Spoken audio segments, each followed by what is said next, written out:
Imagine you have a messy room.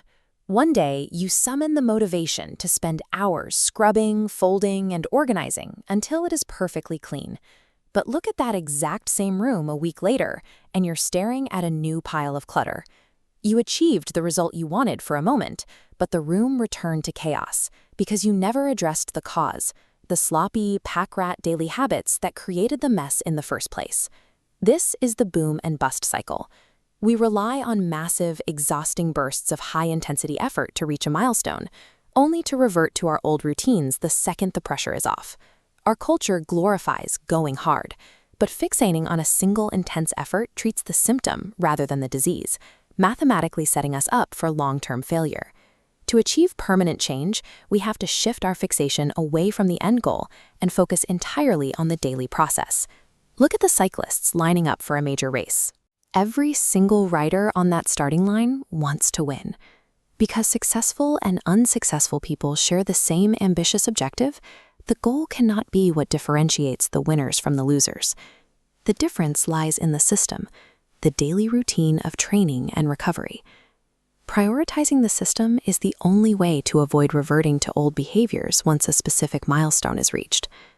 Researchers at Terra recently analyzed activity data to see what drives sustainable health. They isolated a group of high-achieving users who consistently log over 11,500 steps every single day. These top performers do not rely on exhausting weekend warrior workouts. Their advantage comes entirely from everyday reliability.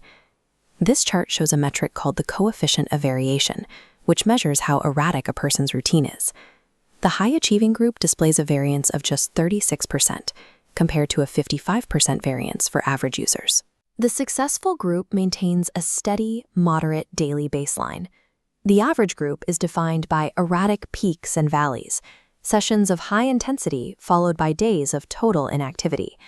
The raw data confirms that doing less effort more often mathematically beats occasional intense exertion for long-term health. Creating that reliability relies on 4 rules. Make the action obvious, make it attractive, make it easy, and make it satisfying. Conscious motivation burns a massive amount of biological energy. To sustain an action, you have to stop relying on willpower and build automatic habits that your brain can perform with less energy. This is neuroplasticity in action. Every time you repeat a small, consistent behavior, you reinforce the neural connections, physically wiring it into your brain. Keeping the actions small avoids overwhelming the prefrontal cortex, the part of the brain involved in effortful planning. These small successes allow the reward system to release dopamine, motivating you to repeat the cycle. As these neural pathways strengthen, the behavior requires less and less energy to perform, turning consistency into your biological default. You can put this biology into practice using a strategy used by Jerry Seinfeld, one of the most consistently productive comedians in history. The strategy is simple. Get a large wall calendar that displays the whole year.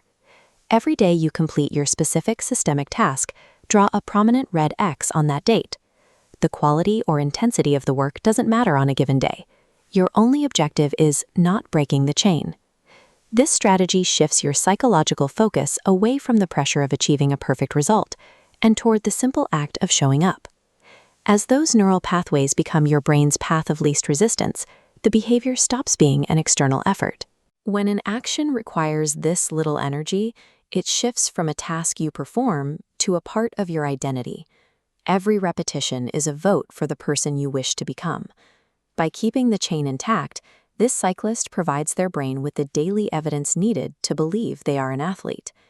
You may have heard that it takes exactly 21 days to build a permanent habit, but that is a myth based on anecdotal evidence. Peer-reviewed research shows that automaticity plateaus on average around 66 days. It is only then that a behavior truly becomes second nature. Because neuroplasticity makes a task slightly easier every day, the compound effect of getting 1% better is staggering. Over a single year, that tiny daily gain makes you 37 times better than when you started. All big things come from these small, consistent beginnings. Your commitment to the daily process is what ultimately determines your progress. If you found this helpful, please like, share, and subscribe. Let us know in the comments what habit chain you are starting today. and thanks for watching.